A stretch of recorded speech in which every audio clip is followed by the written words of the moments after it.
ठीक है। वैक्यूल के केस में आपको टाइप्स ऑफ वैक्यूल से रिलेटेड मतलब एक रिलेटेड क्वेश्चन आ सकता है। यहाँ पे आपको पता है food vacuole, contractile vacuole, osmo regulation के लिए होता है कॉन्ट्रेक्टाइल वैक्यूल, एंड आपको सेंट्रल वैक्यूल प्लांट सेल वाला ध्यान में रखना है।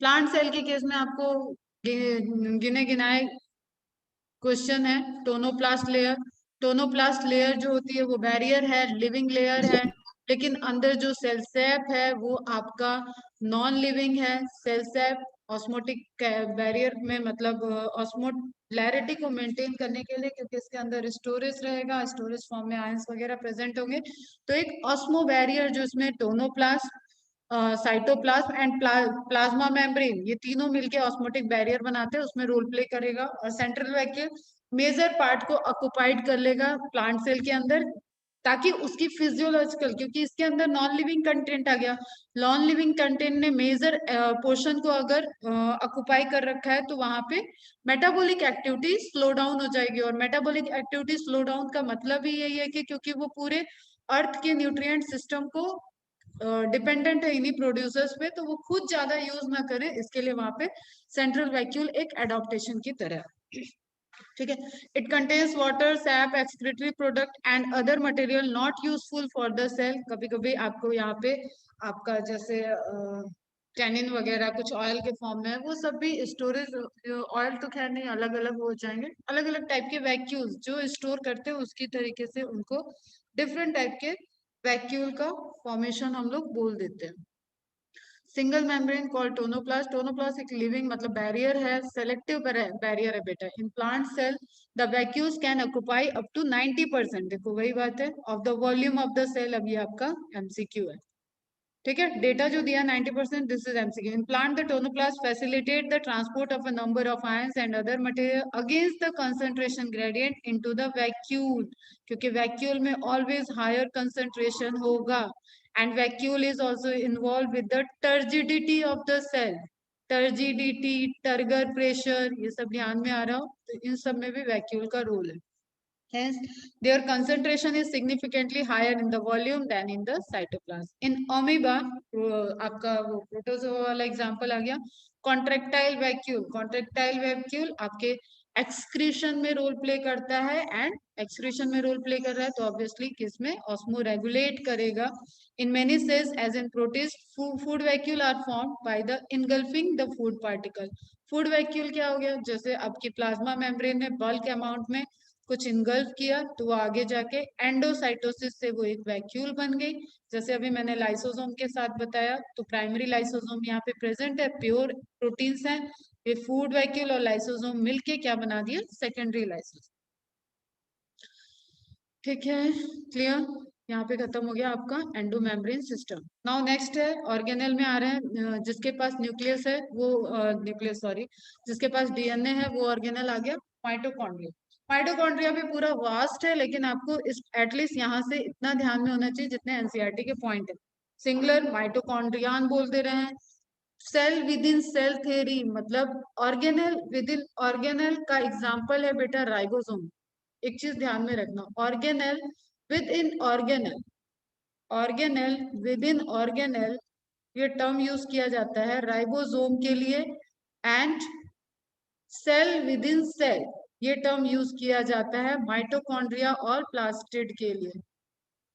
ठीक है बेटा, तो सेल विद इन सेल मतलब प्रोकैरियोटिक का सिम्बियोटिक एसोसिएशन जो हुआ है, तो ऑब्वियसली एक जनरल क्वेश्चन है कि माइटोकॉन्ड्रिया जो डिवाइड करता है वो बाइनरी फिजन से डिवाइड करता है, unless specifically stained are not easily visible under the microscope। कल अब मैंने कुछ स्टेन की लिस्ट दी है, एनसीईआरटी कवर करने के बाद एनसीईआरटी अच्छे से हो जाए, फिर आपको वहां से साइटोकेमिस्ट्री करके एक फाइल शेयर की है, वहां से आप स्टेन पढ़ लोगे बेटा, जिसमें से जेनस ग्रीन तो आपको कभी नहीं भूलना है। This is the vital stain, मतलब हम माइटोकॉन्ड्रिया की एक्टिविटी को देख सकते हैं, मतलब लिविंग सेल की एक्टिविटी को भी देख रहे हैं, और वो कलर्ड है। एक क्या हो गया कि हम स्लाइड बना के सेप्रेनिन से स्टेन करके हम देख रहे हैं, जैसे हम जनरल बताते रहते हैं तुम लोगों को कि TS of the stem, TS of the leaf, इस तरीके से जब हम देख रहे हैं, तो वहां हम लोगों ने क्या किया, वो कंटेंट अब लिविंग नहीं रह गया, उसको हम जस्ट यूज कर रहे हैं for the study purpose.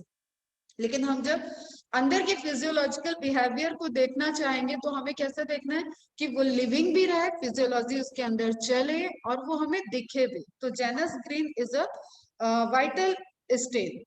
Clear? क्या स्टेन किया जाता है इससे? माइटोकॉन्ड्रिया। माइटोकॉन्ड्रिया की फिजियोलॉजी को स्टडी करने के लिए the number of mitochondria per cell is variable depending on the physiological activity of the cell. अब ऑब्वियसली जहाँ पे एटीपी ज्यादा, जैसे आप मस्कुलर सेल्स की एक्टिविटी को देख लो या हार्ट सेल को देखो, तो जहाँ पे एटीपी का कंजम्पशन ज्यादा होगा, एटीपी का फॉर्मेशन चाहिए, उन जगह पे नंबर ऑफ माइटोकॉन्ड्रिया बढ़ जाएंगे। In terms of shape and size also. Clear? और ये पूरा का पूरा प्रोकैरियोटिक है, तो इसके अंदर आप कॉन्सेप्ट, जब भी आप ऐसे किसी क्वेश्चन में फंसो जहां माइटोकॉन्ड्रिया से आपसे पूछा जा रहा है, तो आप वहां पे प्रोकैरियोटिक रिप्रोडक्शन की चीजें दिमाग में ला सकते हो। क्लियर? प्रोकैरियोटिक रिप्रोड्यूस जिस तरीके से करते हैं उसी तरीके से mitochondria divide. considerable degree of variability in observed typically is it is a sausage, जो तस्तरी होती है, जो प्लेट होती है, sausage shape और cylindrical having a diameter of 0.21.0 micrometer, average 0.5 micrometer. अब ये मैंने बोला है कि सारे जो ये मीटर माइक्रोमीटर आपको दिए हुए यूनिट, इन सबको आप एक जगह नोट करके ऑलरेडी रखे होंगे, वहां से रिवाइज करो। ये डेटा बेस्ड क्वेश्चन है। Each mitochondria is a double membrane structure होगा। ठीक है, डबल मेम्ब्रेन। अब यहाँ से क्वेश्चन आपको जो ध्यान में रखना है, जो गलत नहीं होने चाहिए बेटा, जस्ट एक बार सुनो। आउटर मेम्ब्रेन है, इनर मेम्ब्रेन है। अब जब जब डबल मेम्ब्रेन की बात आ रही है, जैसे न्यूक्लियर मेम्ब्रेन है, तो न्यूक्लियर मेम्ब्रेन आपका क्या बनाया है? पोर स्ट्रक्चर, पोरस मेम्ब्रेन है। न्यूक्लियर मेम्ब्रेन पोरस मेम्ब्रेन है, पोर बनेंगे वहां पे, न्यूक्लियर पोर बनेंगे। ठीक है। माइटोकॉन्ड्रिया आपकी क्रिस्टी, फोल्ड की हुई है, क्रिस्टी बोलेंगे इसको, क्रिस्टी बनाएगा।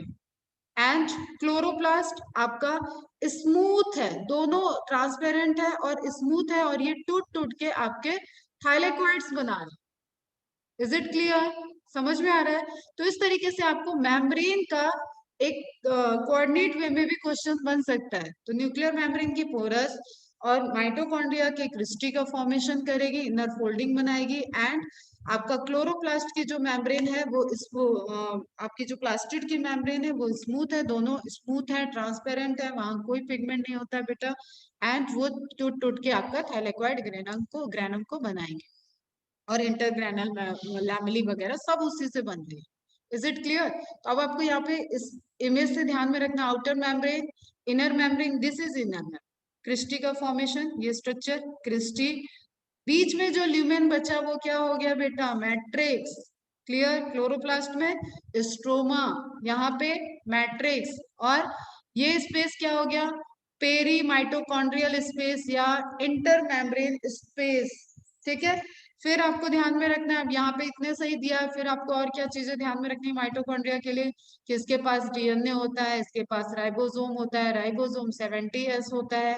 एंड यहाँ पे अपने एंजाइम फॉर्मेशन की फैक्ट्री इनकी अपनी चलती है बेटा, खुद के एंजाइम भी फॉर्म कर सकते हैं, कुछ यहाँ से ट्रांसपोर्ट भी हो सकते हैं।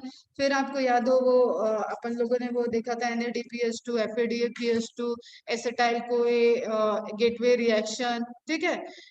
इनर मेम्ब्रेन पे आपका इलेक्ट्रॉन पाथवे चलता है, ठीक है, ETS सिस्टम चलता है। इस तरीके के जो रिलेटेड क्वेश्चन है, आप सेलुलर रेस्पिरेशन से रिलेटेड, उसके लिए जो भी आपको माइटोकॉन्ड्रिया का स्ट्रक्चर ध्यान में रखना है, वो सब आपको रिलेटेड ध्यान में रहना चाहिए। ठीक है। वो एक चीज और क्या थी? केमोऑस्मोटिक थ्योरी।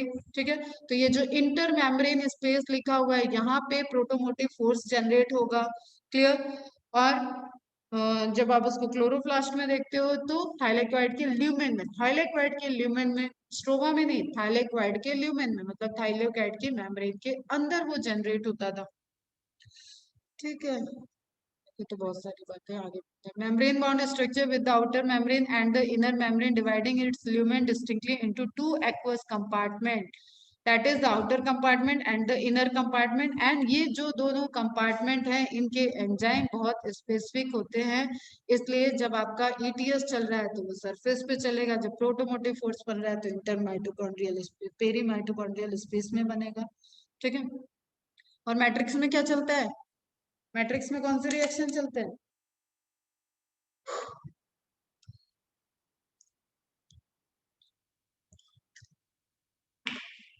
माइटोकॉन्ड्रिया के मैट्रिक्स में कौन सी साइकिल चलती है? Krebs cycle. ठीक है, तो क्रेब्स साइकिल के स्पेसिफिक एंजाइम कहाँ होंगे? मैट्रिक्स में। तो हर एक जो कंपार्टमेंट है वहां के एंजाइम्स बहुत स्पेसिफिक हैं और वो डिस्ट्रीब्यूटेड है। हाँ बेटा, करेक्ट, क्लियर। ठीक है, तो इस तरीके से आपको माइटोकॉन्ड्रिया से रिलेटेड चीजों को याद रखना है। Dense homogenous substance called matrix, the outer membrane forms the continuous limiting boundary. Continuous है, ऑर्गेनेल बनाएगी बाउंड्री। ठीक है, आउटर। इनर मेम्ब्रेन फोल्डिंग है, infolding called the cristae, similar crista. अब ये देखो बेटा, बहुत छोटा सा क्वेश्चन आ सकता है जो मेरे भी गलत हो जाते थे, मुझे याद नहीं होता था। ग्रैनम, ग्रैना, क्रिस्टी, क्रिस्टा क्या है, ये सब चीजें। सिंगुलर प्लूरल कोई यहाँ पे आपका इंग्लिश तो अप्लाई नहीं हो रहा है कि बॉय बॉयज कर लिया, गर्ल्स गर्ल्स कर दिया तो वो इजिली समझ में आ जाए। तो तुम लोग थोड़ा इसको देख लेना।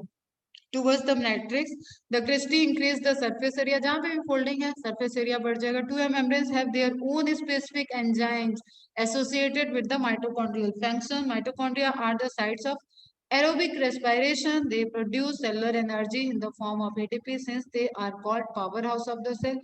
Also possess circular DNA molecule, few RNA molecules, ribosomes, and ये राइबोसोम आपके कैसे होंगे? 70s, and the component required for the synthesis of proteins. Clear. The mitochondria divided. अब देखो यहाँ पे ईआर क्यों नहीं चाहिए हमें? क्योंकि मैंने बोला ये प्रोकैरियोटिक सेल की तरह बिहेव कर रहा है। प्रोकैरियोटिक सेल में ईआर प्रेजेंट है ही नहीं। क्लियर। तो यहाँ पे आपका जैसे ओपन सिस्टम चल रहा था ना, ट्रांसक्राइब हुआ है एंड पैरेलली ट्रांसलेशन चलने लगता है, उसी तरीके से यहाँ पे आपका फॉर्मेशन ऑफ प्रोटीन हो जाएगा जो कि लोकल प्रोटीन बना देगा माइटोकॉन्ड्रिया के एंजाइम्स को। एक मिनट रुक लो, बैटरी।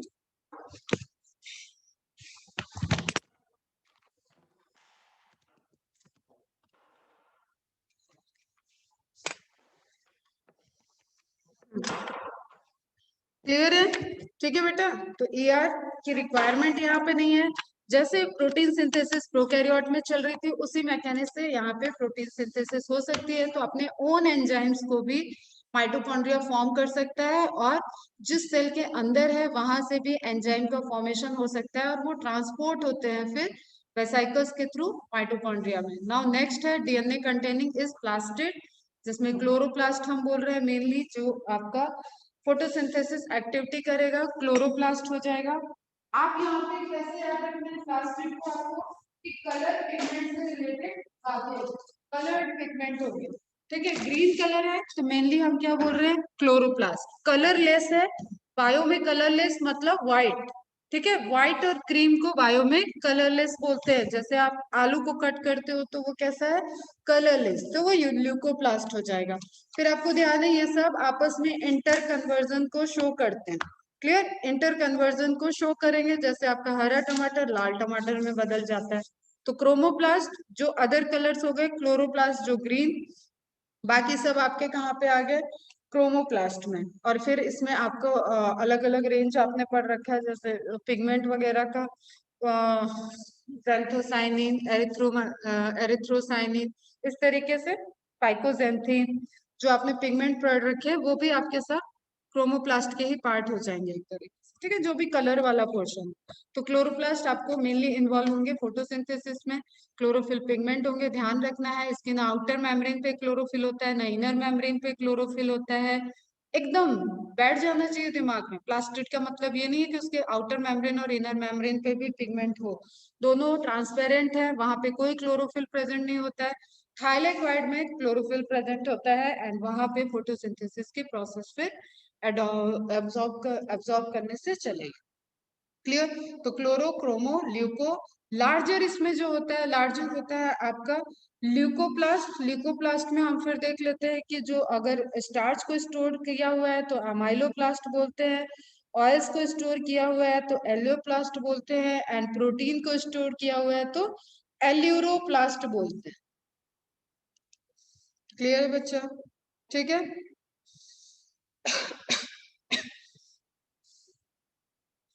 फिर यहाँ पे देखो leucoplast, the chloroplast contain chlorophyll, carotenoid, pigment, carotene, xanthophyll and other are present. ध्यान में रखो जितना एग्जांपल दिया। Parts of the plant yellow, orange and red colour, जो भी अदर देन ग्रीन और व्हाइट आपको दिख रहा है वो सब क्लोरोप्लास्ट से, क्रोमोप्लास्ट से है। एंड स्टोरेज के अकॉर्डिंग अमाइलोप्लास्ट, एलियोप्लास्ट एंड आपका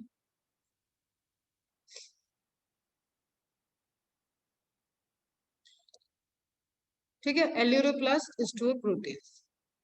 हाँ कुछ कह रहे हो क्या? Do the other plastids also have double stranded circular DNA like chloroplast? हाँ बेटा, प्लास्टिड की कैरेक्टरिस्टिक्स है वो। ठीक है, chloroplast is the type of plastid and plastid की कैरेक्टरिस्टिक्स है वो। The aleuroplast store proteins. Majority of the chloroplast of the green plant are found। और ये भी आपका cell within cell theory का एग्जांपल है बेटा। ध्यान में बस ये रखना है कि क्वेश्चन प्लांट के रिस्पेक्ट में पूछा है या एनिमल के रिस्पेक्ट में पूछा है। Clear? Majority of the chloroplasts of the green plant are found in mesophyll cells of the leaf। अब हमने देखा था पैरेन्काइमा और स्पॉन्जी पैरेन्काइमा। ठीक है, palisade parenchyma and spongy parenchyma, जो कि आपका स्टोर कर रही थी क्लोरोफिल को। फिर आपका these are lens shaped oval, spherical, discoidal or even ribbon like organelles having variable length 5 to 10 micrometre. फिर से पैरामीटर्स आ गए हैं वो देख लो। यहाँ पे साइंटिस्ट और एडिशनल आपको साइंटिस्ट सबके ध्यान में रखने हैं बेटा, जैसे गॉल्जी के कैमेलो गॉल्जी वगैरह थे उस तरीके से जो लिस्ट ऑफ साइंटिस्ट है। और हम सेल चैप्टर की लिस्ट ऑफ साइंटिस्ट आज प्रोवाइड कर देंगे शाम के। पर सेल ऑफ द क्लेमाइडोमोनास। फिर हमने यहाँ पे अब क्लोरोप्लास्ट की जब बात आती है तो क्लोरोप्लास्ट के शेप से रिलेटेड क्वेश्चन आ जाता है बेटा कि जैसे स्पाइरोगायरा में कैसा है, spiral shape, ribbon shape chloroplast जो होगा वो स्पाइरोगायरा में होगा। ग्रैनल शेप यूलोथ्रिक्स में था। ठीक है, कप शेप जो आप देखे थे उसमें क्लेमाइडोमोनास में। तो अलग अलग तरीके के क्लोरोप्लास्ट के